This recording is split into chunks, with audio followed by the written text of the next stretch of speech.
Time for the 49ers Rush Podcast.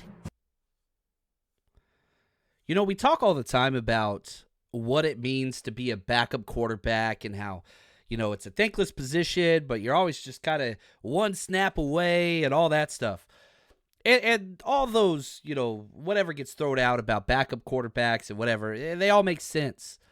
But the 49ers have another backup at another position, another top 5 position, depending on how you want to rank, you know, the value of, you know, you've got the pass rushers, the wide receivers, the quarterback. Left tackle's about as high as it gets. And Trent Williams is the best in the world currently, and I think he has been for about 4 consecutive years.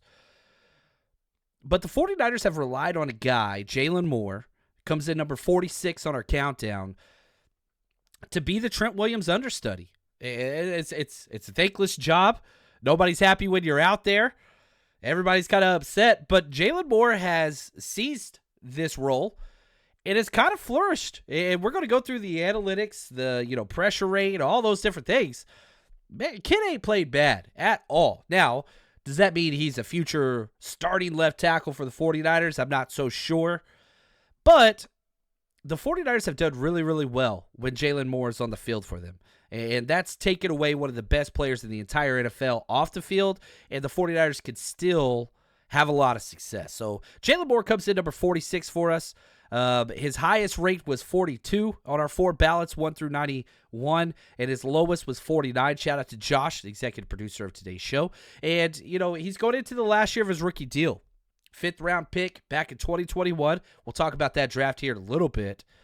But whenever he was drafted, a lot of people thought, man, there's a possibility this dude's going to come out and be the right tackle starter. You know, we had Mike McGlinchey, but people were already souring on him. And it was like, man, can he come out there and start, push, be the backup swing tackle, or start at right guard, which is what the 49ers said was going to happen, that they like him at tackle, but they're going to try him at guard. Never played guard. He's played 1 snap at guard in his career. Came in at 34 on the 2022 49ers countdown.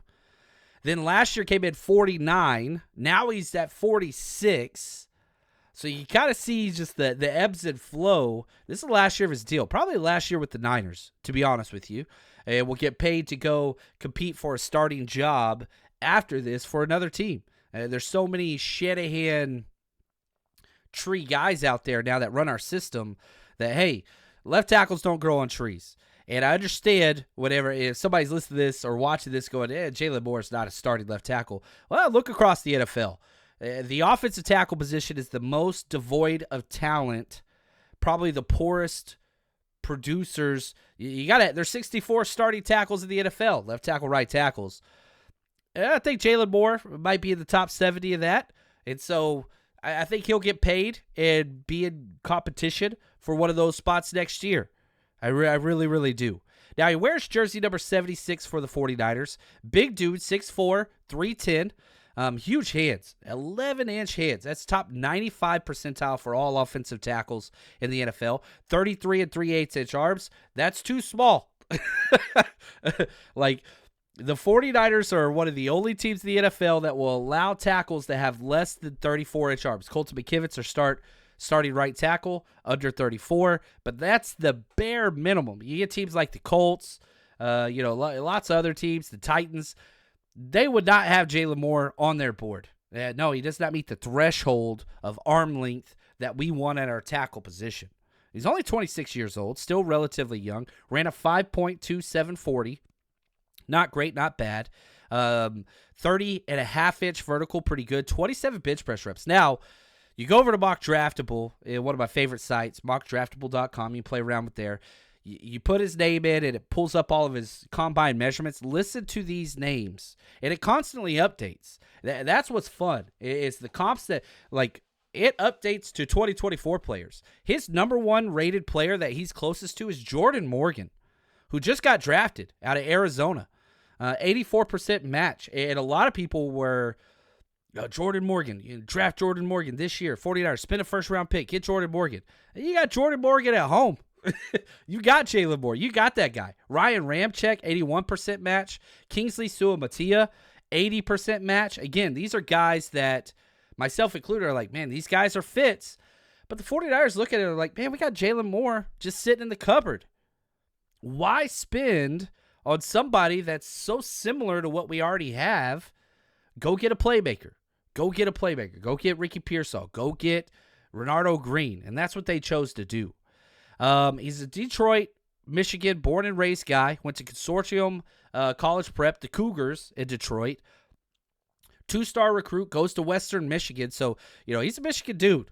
And been around that. He was a second-team All-MAC selection, Pro Football Focus team member as well while he was there. And he played tight end and defensive line almost his entire life. He went and gained 25 pounds his senior season in high school under the direction of PJ Fleck, all right, who wanted to transition him to tight end, but he told him, you got to gain weight. And so Fleck got him at Western Michigan, and then, PJ Fleck's kind of career took off after that. But, it's that Joe Staley type, again, directional Michigan school. What's up? Tight end, converted into offensive lineman. And, he hasn't become a starter by any stretch, and he struggled whenever he's seen live action, but he's gotten better and gotten better every single year. And now I'm to the point, not where I'm like super concerned, but the problem is Trent doesn't ever need help at left tackle. He's by himself. You got to help the right side of the line, usually. Let's just be honest.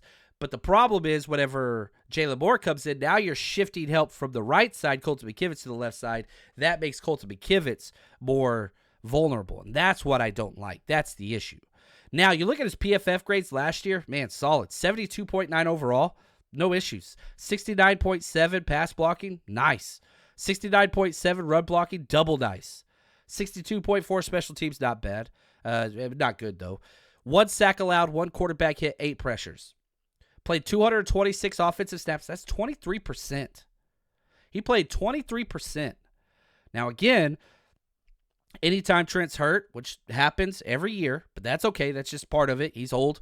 But he played, a quarter of the offensive snaps for us last year. People don't understand that. That's huge. Now, I want to give a shout out to Chris Forster, probably one of my favorite 49ers coaches. Listen to him talk about Jaylon Moore and kind of what he has to go through and how it's just a complete thankless job. Jaylon Moore has continued to he always progresses. Jaylon's not if you guys know Jaylon or met Jaylon or talked to him at all, he's a very soft-spoken, very even-keeled guy, but yet every year he just comes back a little bit better, a little bit better, a little bit better, and I'm really impressed with how he's doing this year. And he's got to dig in. As I said, he's got the most thankless job in the world, right? He spends the whole offseason, the whole preseason being our starting left tackle. It precludes him from competing at right guard or right tackle because somebody has to go play our left tackle spot and be there when Purdy's in the game or when we're trying to get things going. And so he's kind of locked into that, perennial backup role. But then you never know, hopefully nothing happens. But if something does, that he's ready to go, and he's really proven every year to embrace more. And I love Jaylon. I love what he does. He's not going to jump off the screen edge. He's not going to jump off personality wise. But I love the guy. Great guy. And he has improved every year. What else could you ask for? Like, the 49ers have hit so many home runs in the 5th round. He was drafted number 155 overall. 5th round pick in the 2021 draft. We had 3 picks in the 5th round that year. Jaylon Moore. Then 17 picks later, we went Diamador Lenore, huge home run, unbelievable pick. And then 25 picks after Jaylon Moore, we got Talanoa Hufanga. Like, those are 3 hits, and I do consider Jaylon Moore a hit. You look up and down that 5th, 6th, 7th round of that draft, there was only 1 Pro Bowler. Those last 3 rounds of that draft, there's only been 1. We got him, Talanoa Hufanga. There's only been 1 All-Pro player. It's the same guy. We got him. So it's not a bad pick at all.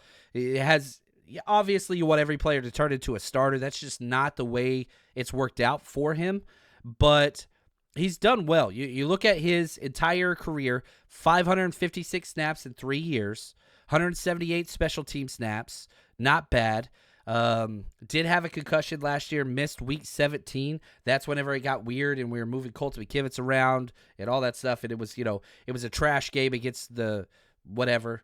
Don't want to talk about that other team. But It happens. It happens. It seems like it's going to happen every year. It's just what it is. Now, he's made $2.7 million career earnings. This is the last year. I hope they do a cheap extension just because I'd like to keep him on as the backup left tackle. I do like him. I really, really do. Is he the left tackle of the future? No, I don't think so. But you don't have to pay him as that. He's got 7 career starts with the Niners. He's played in 40 games. And if you just, again, back to his career snaps, okay?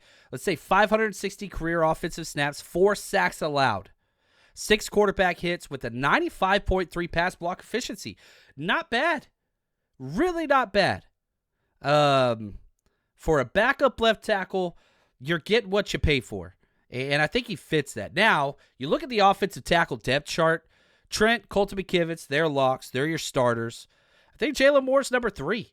Now, you go in and you bring in 2 veterans with a lot of experience, and Chris Hubbard and Brandon Parker. I think you keep them at the right side. You might keep one of those, maybe one of those. You still got Sebastian Gutierrez. You got Isaac Alarcon, who's your international exemption. That's why this is a 91 list instead of a 90 list. But Jaylon Moore is making this team. He took all the 1 reps during OTAs and minicamp, and guess what? He'll be taking almost all the number 1 reps throughout all of training camp because Trent practices when Trent wants to. That's not a bad thing. A big reason why Trent will continue to play in the NFL at the age that he is because of Jaylon Moore. The 49ers trust him. They can put him out there in preseason. They can put him out there in inter-squad games or practices. This year we got the Saints. You can do all those things, and you can just let Trent rest, and he can give all he's got during the games. And because of that, Trent's going to stick around a lot longer. If Trent had to practice every single day in training camps, I'm telling you right now, retirement would be on the breath of Trent Williams. But it's not. Why? Guys like Jaylon Moore. And you got Chris Forster and you got Kyle Shanahan that trust in him and have no problem with him being out there. Is he a top 20 or 30 left tackle? Probably not. But he's going to get the job done. He's not going to get your quarterback killed.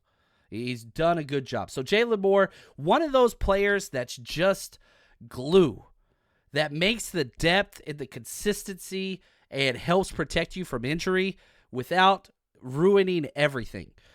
He's an insurance policy, and I'm thankful to have him. Hopefully we get to keep him past his rookie deal if the contract's, relatively cheap, whatever. I prefer him over Chris Hubbard or Brandon Parker or another vet that will step in there because the offenses continue to hum with him. So, Jaylon Moore, appreciate all you do. I know it's not the most exciting backup job, but he keeps the 49ers rolling along. And for us, we'll just keep counting them down.